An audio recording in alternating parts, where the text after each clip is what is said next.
Demon slayer एक ऐसा anime है जिसके सारे कैरेक्टर फेमस है और हर एक कैरेक्टर का कोई ना कोई फैन है, जैसे जेनित्सु, म्यूचिरो, अकाजा और योरिची। तो आज की इस वीडियो में हम ऐसे ही कैरेक्टर्स के 20 रिकॉर्ड्स जानने वाले हैं। और अगर आप लोग डीमन स्लेयर के फैन हो तो लास्ट के 5 रिकॉर्ड बिल्कुल मिस मत करना।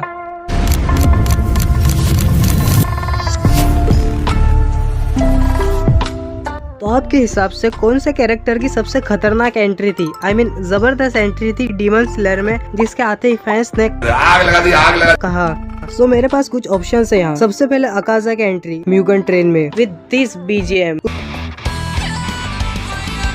उसके बाद तेंजेन की एंट्री एंटरटेनमेंट डिस्ट्रिक्ट आर्क में, जहाँ वो इसे मार के ऐसा हंसता है, चलती फिरती कोकेन है कोकेन।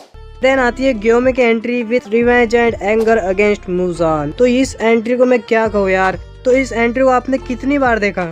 तो क्या ये विनर है सबसे जबरदस्त एंट्री का? अभी नहीं, क्योंकि अभी मुजान किबुत्सुजी की एंट्री बाकी थी, जहाँ मुजान की एंट्री में सिर्फ चलने में 5 मिनट लग जाते हैं। कुछ लोगों ने तो इस एंट्री को स्किप भी कर दिया होगा, लेकिन वो लोग नहीं जानते कि इस एंट्री में क्या हो रहा था। One of the best anime entry ever. और रुको जरा, इन्फिनिटी कैसल में हमें बहुत सारी एंट्रीज दिखने वाली है। ग्योमे की कोकोशिबो के अगेंस्ट, सानेमी की कोकोशिबो के सामने, और जेनित्सु की इस एंट्री के बारे में तो आपको पता ही होगा, जेनित्सु की एंट्री काइगाकू के सामने। तो हाँ, अभी ये टाइटल जाता है मुजान को, बेस्ट स्वॉर्ड मेकर। तो हम सभी को पता है कि ये रिकॉर्ड ज्यादा है हगा नेजुका को, मतलब जो अपनी स्वॉर्ड से इतना प्यार करता हो कि तांजीरो को इसने कितनी बार मारने की कोशिश की है, जब इसकी तलवार तांजीरो से टूट जाती थी।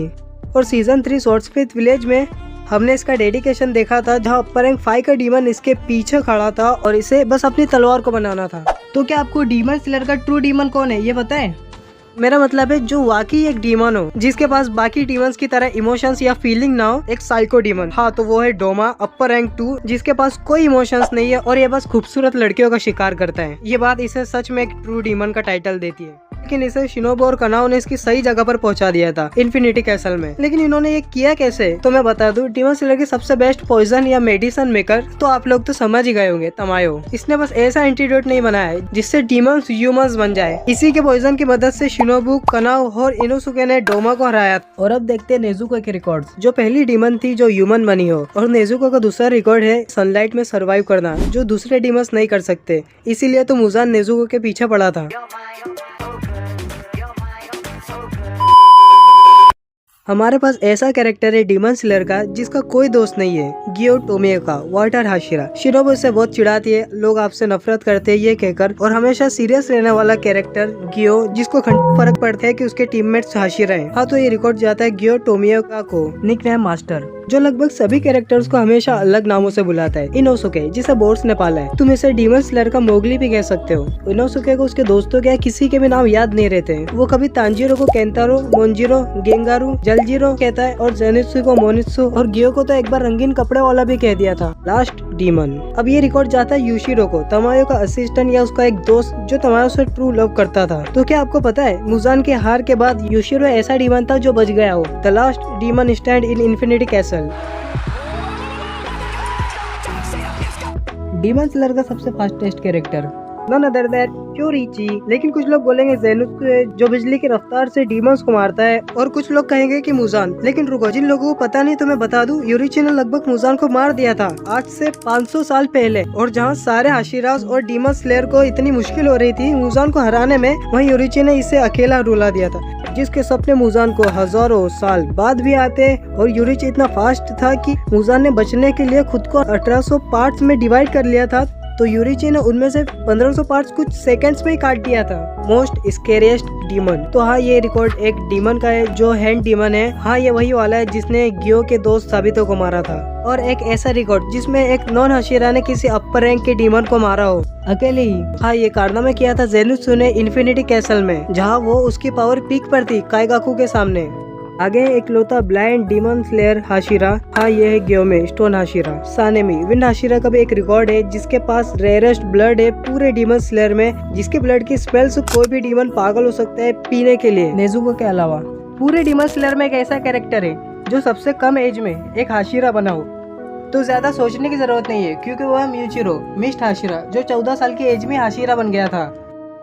अब आते हैं इस एनिमे के सबसे लकीस्ट कैरेक्टर, साइड कैरेक्टर के बारे में, जो सीजन 1 से तो इन्फिनिटी कैसल सब घूमकर डीमंस के बीच से निकला हो और तब भी वो कैरेक्टर जिंदा था, पूरा था। तो जरा आप सोचो कि ये इन्फिनिटी कैसल में कैसे बच गया। हैकर है भाई, हैकर है भाई साहब, इसको बोलते हैं हैकिंग। नेक्स्ट हमारे पास है सबसे sad back story. Demon slayer की लगभग सभी कैरेक्टर की सैड बैक स्टोरी है, लेकिन अगर हम सबसे सैड बैक स्टोरी की बात करें तो हाशिराज में ओबोनाई की, सानेमे की, गियो की बैक स्टोरी सबसे सैड है और तांजीरो की भी बैक स्टोरी काफी सैड थी। और डीमंस में देखे तो वो है ग्योटारो और डाकी की, और उससे भी सैड अपर रैंक 3 अकाजा की, एंड बुजान की भी बैक स्टोरी काफी सैड थी। मोस्ट स्ट्रॉन्गेस्ट कैरेक्टर जो है मुजान। खत्म, बाय बाय, टाटा। नहीं, मुजान नहीं है, वो है डीमन किंग तांजीरो। तुमने अगर मांगा पढ़ी हो तो तुम्हें पता होगा कि डीमन किंग तांजीरो को हराने का कोई रास्ता नहीं था। इसके पास फास्टेस्ट रीजनरेशन की पावर थी और इसे सनलाइट से भी कोई फर्क नहीं पड़ रहा था, और रेड ब्लेड सन ब्रीदिंग भी इसके सामने कोई काम की नहीं थी। और तांजीरो उस टाइम पर सबसे ताकतवर डीमन स्लेयर भी था। और तांजीरो के पास एक और रिकॉर्ड है, जब वो डीमन किंग तांजीरो बना था तो तांजीरो पहला और आखिरी कैरेक्टर था डीमन स्लेयर का जिसके पास सभी तरह की पावर्स थी। Demon slayer mark, red blade, transparent world, breathing form, sun breathing, sunlight में survive, regeneration, blood demon art, मतलब सारी वो चीजें तांजीरो कर सकता था जो योरीची और मुजान दोनों कर सकते। तो अगर डीमन किंग तांजीरो और योरीची इन दोनों की फाइट हो तो कौन जीतेगा, आप लोग ये मुझे कमेंट में बताओ। अब योरीची की बात हो रही है तो मैं आपको बता दूं, योरीची डीमन स्लेयर का पहला ऐसा कैरेक्टर है जिसने पहली बार ब्रीदिंग फॉर्म का यूज किया था, डीमन स्लेयर मार्क का यूज किया था। In fact Yoriichi demon slayer mark लेकर ही पैदा हुआ है। Selfless state, sun breathing, transparent world, red plate, इन सभी को यूज करने वाला पहला यूजर था योरीची। सो यही थी हमारे आज की वीडियो। अगर आपको वीडियो पसंद आई हो तो आप वीडियो को लाइक कर देना, और ऐसी वीडियोस के लिए आप लोग चैनल को सब्सक्राइब कर सकते हो। मैं मिलता हूँ आपसे नेक्स्ट वीडियो में, तब तक के लिए बाय बाय।